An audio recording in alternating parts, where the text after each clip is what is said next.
दोस्तों, कुछ लोग अपनी पूरी जिंदगी लगा देते हैं धन कमाने में। उनकी जिंदगी में धन सर्वोपरि होता है। उन्हें लगता है कि बहुत ज़्यादा धन कमाने के बाद वह आराम से सुख का जीवन व्यतीत करेंगे। लेकिन वही धन, वही दौलत, वही पैसा उनके बच्चों की लड़ाई का कारण बन जाता है। और वहीं दूसरी तरफ कुछ लोग अपना सब कुछ त्याग कर, अपना घर, परिवार, पैसा, धन दौलत सब कुछ पीछे छोड़कर संन्यास ले लेते हैं। उन्हें लगता है कि संसार को त्याग कर वो मुक्ति का मार्ग अपना सकते हैं, जीवन का परम सुख अनुभव कर सकते हैं। दोनों ही व्यक्ति अपने अपने स्तर पर सुखी होने के लिए तरह तरह के प्रयास करते रहते हैं। एक धन दौलत इकट्ठा करता रहता है तो वहीं दूसरा धन दौलत को त्यागता रहता है। लेकिन सवाल यह है कि असली सुखी व्यक्ति कौन है? वो जिसने धन इकट्ठा किया वो, या फिर वो जिसने धन को त्याग दिया? और अगर इन दोनों में से कोई नहीं तो किस प्रकार का व्यक्ति हमेशा सुखी रह सकता है? दोस्तों, आज मैं जो कहानी आपको सुनाने जा रहा हूँ उसमें आपको ऐसे तरीके पता चलेंगे जो एक व्यक्ति को असली सुख का अनुभव करा सकते हैं। इन तरीकों से जीवन जीने से आपको असली सुख के बारे में पता चलेगा, असली आनंद के बारे में पता चलेगा, जिसे परम आनंद कहते हैं। दोस्तों, कहानी को अंत तक जरूर सुनें। तो चलिए शुरू करते हैं आज की कहानी। दोस्तों, जब किसी के घर में वैरागी मन का बच्चा पैदा हो जाता है तो घर वाले बहुत चिंतित हो जाते हैं। वह सोचने लगते हैं कि यह संसार में कैसे जीवित रहेगा, कैसे धन कमाएगा और कैसे अपना पालन पोषण करेगा। क्योंकि वैरागी मन का बच्चा अक्सर संसार से विरक्त रहता है। वैराग्य का मतलब ही अपनी मस्ती में खो जाना होता है। उसका इस संसार से कुछ लेना देना ही नहीं रह जाता। दोस्तों, एक गांव में रामधन नाम का एक व्यक्ति रहता था।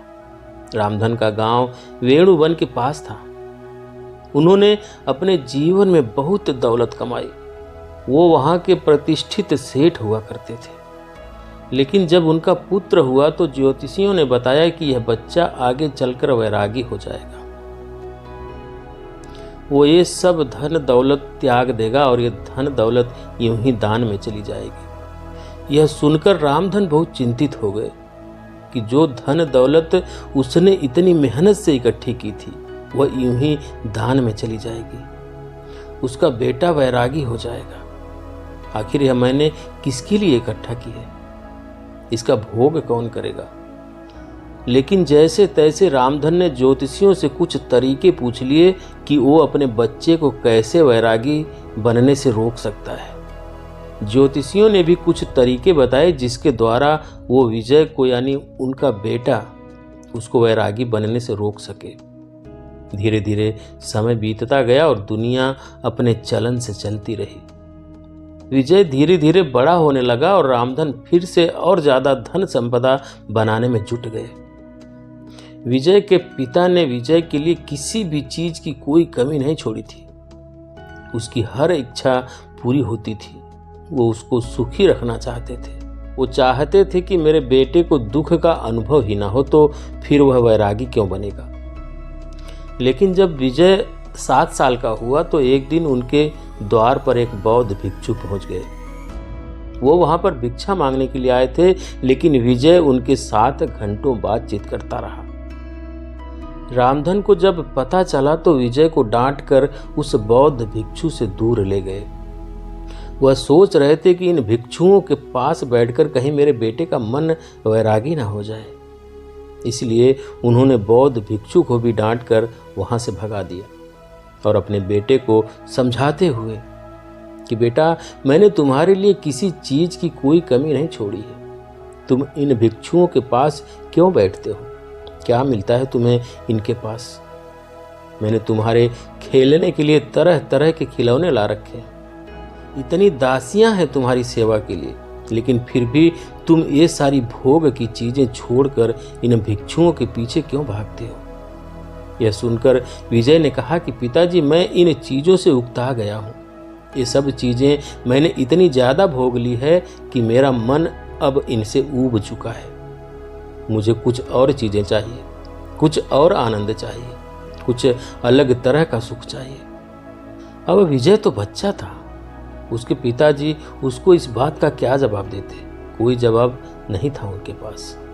आखिरकार उन्होंने निश्चय किया कि वह उसके मनोरंजन के लिए और भी नई नई चीजें लेकर आएंगे, ताकि उसका मन वैराग्य की तरफ ना भटक पाए। लेकिन जैसे जैसे विजय बड़ा हो रहा था, वैसे वैसे वह समझदार भी हो रहा था, और अब उसे समझ आ चुका था कि धन दौलत से कोई सुख प्राप्ति नहीं होता है। वह तो बस सुख की भ्रांति देता है। इसलिए वह अपना ज्यादातर समय संतों और भिक्षुओं के साथ बिताने लगा। एक दिन जब उसके पिता ने उसे संतों के साथ बैठा हुआ देखा तो उनका खून खौल उठा। उसने सोचा कि मैंने जिंदगी भर जिस बच्चे के लिए धन कमाया, वह भिक्षु बनने जा रहा है। मैंने उसको इतना समझाया, सारी सुख सुविधाएं उसके लिए हाजिर करवाई, और फिर भी यह मुझे छोड़कर, मेरी संपत्ति को छोड़कर वैरागी बनना चाहता है। ऐसा क्या है वैराग्य में? उनका मन इस बात से बहुत दुखी हो गया था। इसलिए उन्होंने गुस्से में अपने बेटे का हाथ पकड़ा और सीधा उसे अपने घर पर ले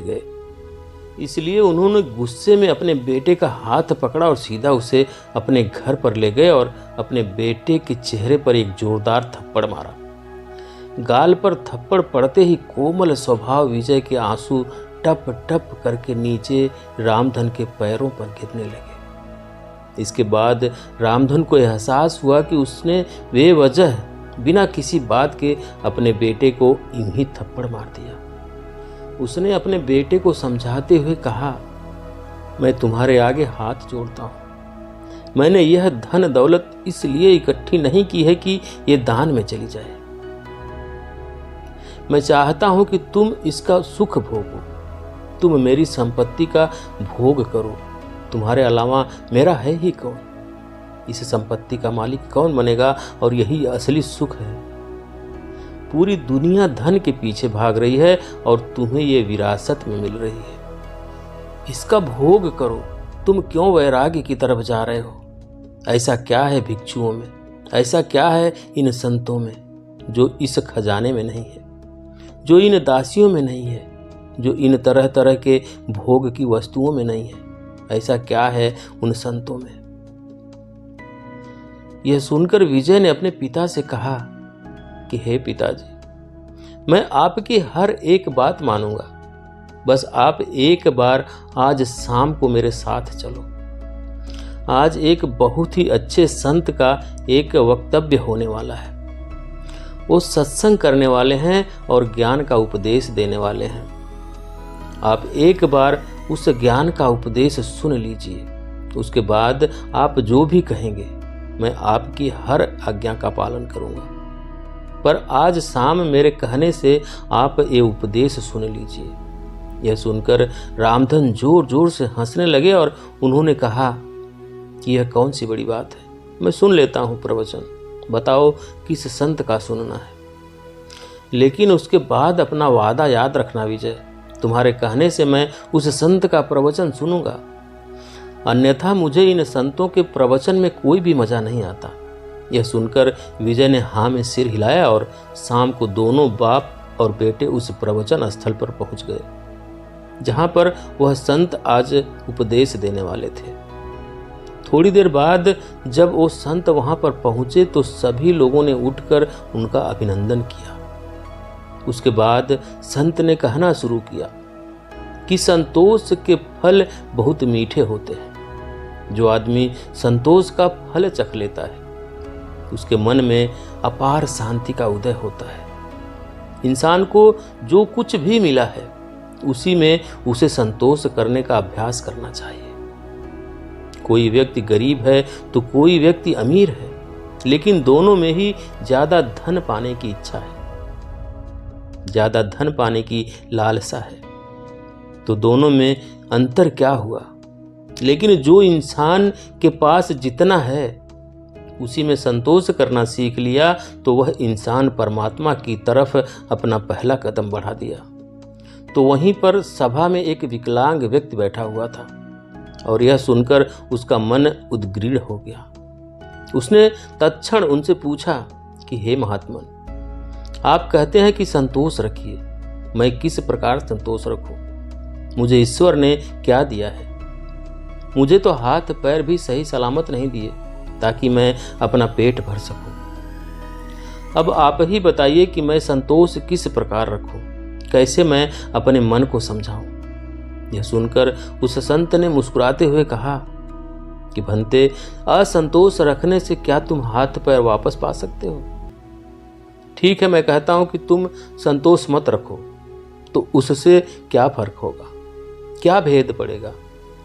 अरे तुम्हारे हाथ पैर तो फिर भी नहीं आएंगे, लेकिन असंतोष की वजह से तुम अपने मन को, अपने चित्त को दुखी जरूर कर लोगे।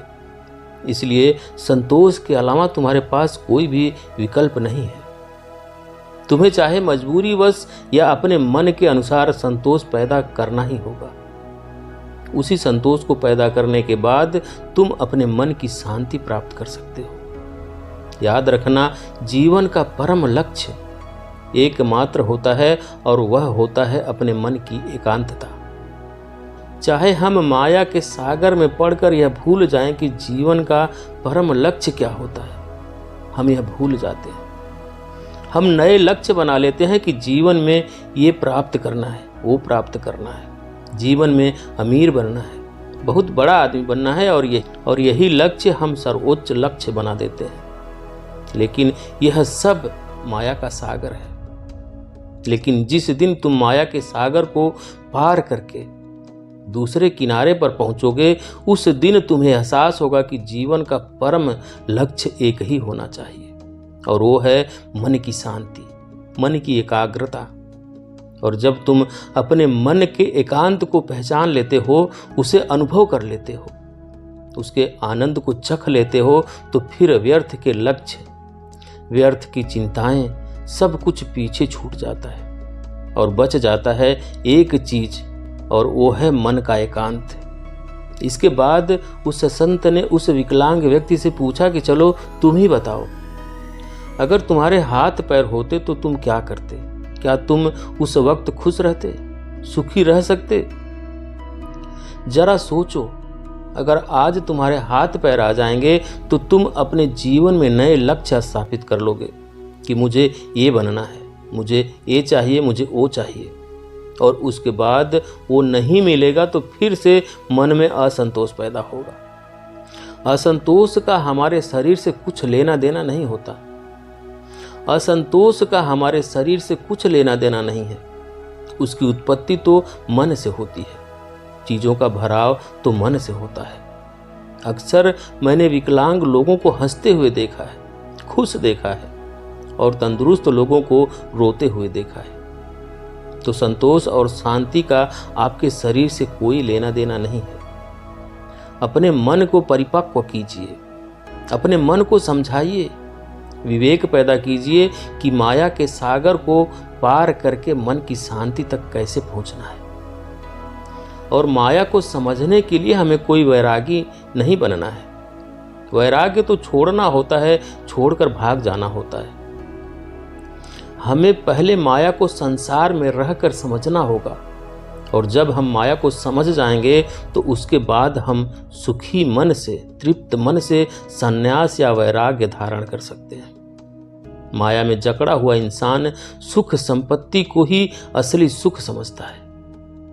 संपत्ति, धन, दौलत, प्रतिष्ठा, यही उसके लिए सर्वोच्च होते हैं। लेकिन अगर वो अपने विवेक माया से कभी ऊपर उठ पाया तो वो जरूर यह एहसास कर पाएगा कि असली सुख और असली आनंद का इस धन दौलत से कोई लेना देना नहीं है। वो तो निरंतर है।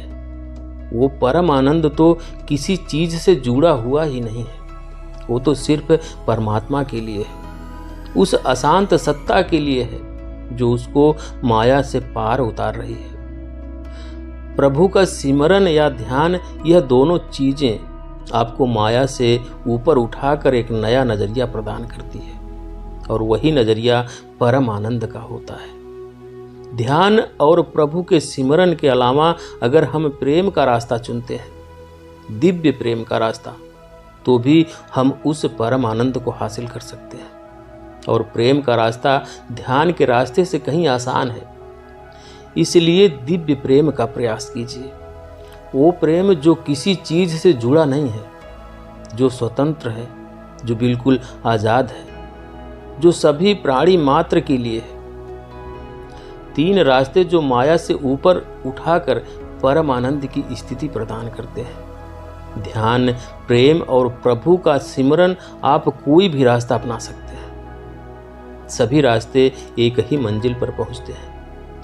आज की युवा पीढ़ी अक्सर अपना समय संगीत सुनने में लगा देते हैं, सिनेमा इत्यादि में अपना समय बिताते हैं। लेकिन हमारे पूर्वज हुआ करते थे जो सुबह और शाम आरती और भजन किया करते थे। कुछ लोग गाते थे तो कुछ बजाते थे और साथ मिलकर भजन कीर्तन किया करते थे, सत्संग किया करते थे। लेकिन आज की पीढ़ी इन सब चीजों को पीछे छोड़ चुकी है। सत्संग करने से क्या होता है? क्या आपको इसके पीछे का विज्ञान पता है कि भजन कीर्तन करने से मन के कौन से द्वार खुलते हैं? चलिए मैं आपको बताता हूं। जब भी हम कोई भजन कीर्तन करते हैं, उसमें शामिल होते हैं, तो उसमें हमारा चित्त शामिल हो जाता है। कोई आदमी बजा रहा होता है, कोई गा रहा होता है, कोई ताली बजा रहा होता है और इस भजन कीर्तन के साथ अपनी जिंदगी के अतीत की चिंताएं पीछे छोड़ देता है और उसी भजन में उसका मन लग जाता है। वह मन धुल जाता है, वह मन पवित्र हो जाता है, जैसे किसी ने हमारे मन को साफ पानी से धोकर बाहर निकाल लिया हो। ऐसे ही क्षण होते हैं ध्यान के, और वही क्षण भजन कीर्तन और सत्संग से मिलते हैं। इसलिए आज के बाद कभी भी यह मत सोचना कि भजन कीर्तन और सत्संग सब व्यर्थ है। कुछ व्यर्थ नहीं होता, व्यर्थ होती है हमारी सोच। इसलिए युवा पीढ़ी से मेरी गुजारिश है कि भजन कीर्तन और सत्संग या ध्यान, प्रेम इत्यादि में अपना समय बिताएं। इनके बारे में समझें ताकि आप अपने मन के परम आनंद के द्वार को खोल सकें, एक अद्भुत आनंद अनुभव कर सकें। उसमें मेरा कोई फायदा नहीं है और ना ही मेरा कोई नुकसान है। मैं तो बस ये चाहता हूं कि जो स्वाद मैंने लिया, जो स्वाद मैंने चखा, जो मुझे अच्छा लगा, वह दूसरे लोग भी चख सकें, वो भी उसका स्वाद उठा सके। यह भजन कीर्तन सत्संग आप अपने घर पर भी कर सकते हैं, अपने दोस्तों के साथ भी कर सकते हैं। जो समय आप मस्ती करने में लगाते हैं, वही समय आप नई कला सीखने में लगा सकते हैं। आप ढोल बजाना सीख सकते हैं, आप कोई भजन याद करके उसको गाना सीख सकते हैं। इससे आपकी कला तो निखरेगी ही, साथ ही आपके मन भी धुल जाएंगे। उनको एक अभूतपूर्व शांति का अनुभव होगा, एक प्रेम का उदय होगा, परमात्मा का द्वार खुलेगा। आखिर में एक बात और कहना चाहता हूं कि अमीर और गरीब दोनों में कोई भेद नहीं है। जब तक इंसान माया के सागर को पार करके परम आनंद की अनुभूति नहीं कर लेता, और जिस इंसान ने परम आनंद की अनुभूति ले ली है, ना तो वह गरीब रहता है और ना ही वह अमीर रहता है। वह सम्राट बन जाता है, क्योंकि उसने वह चीज अनुभव की है जो एक अमीर और गरीब दोनों में से कोई नहीं कर पाया। इसलिए एक मध्यम वर्गीय व्यक्ति भी इस माया के सागर को पार करके परम आनंद को हासिल कर सकता है। बस उन्हें अपने मन को एक नई धारा देने की जरूरत है, एक नया रास्ता दिखाने की जरूरत है। उसके बाद आप अपने व्यर्थ के लक्ष्य छोड़कर उस लक्ष्य की तरफ चलेंगे जो वास्तविक है, जो वास्तविक आनंद प्रदान करता है। और उसके बाद आपके मन की सारी भ्रांतियां टूट जाएंगी कि असली सुख कैसे प्राप्त किया जाता है। तो ये थी कहानी आज की दोस्तों। आपको कैसी लगी कमेंट करके ज़रूर बताएं। वीडियो को लाइक करें, शेयर करें, और चैनल पर नए हैं, चैनल को सब्सक्राइब नहीं किए हैं तो प्लीज़ चैनल को सब्सक्राइब करें, बेल आइकन भी प्रेस कर लें ताकि आने वाली सभी वीडियो का नोटिफिकेशन सबसे पहले आपको मिले। वीडियो देखने के लिए बहुत बहुत धन्यवाद।